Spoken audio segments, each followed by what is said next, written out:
En ja, ik vind persoonlijk ook de competitiedrang, dat ze zich daar een beetje voor inzetten, vind ik ook goed. Voor de vorming van een karakter. Dat is ook wets wat verleren is. Ja, en ook winnen natuurlijk. Kijk eens hoeveel prijzen deze Bieleman al heeft gewonnen.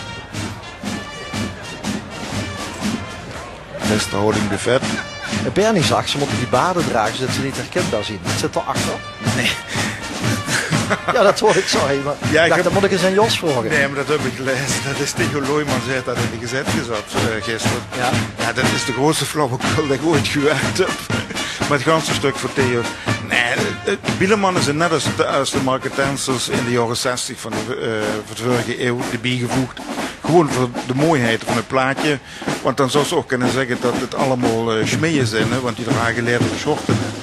Ja, Vakmannen. Hè? ja, maar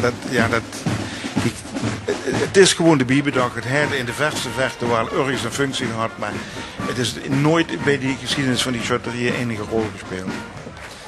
Ja, dit zien nogal wat paren. Maar dat kunnen we de jonge nobelen en de oude nobelen zien van Valkenburg.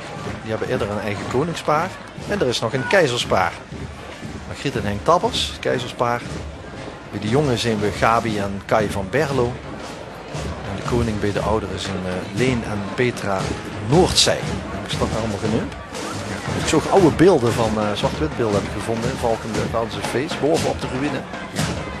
En dan dronken ze Amstelbeer. Nou dicht. Oeh ja. In 1956 of zo. Over is de leeuw ten onder gegaan.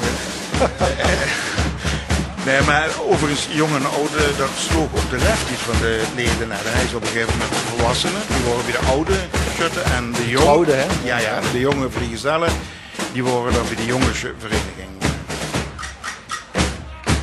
Sint Matthias en Cornelius Post.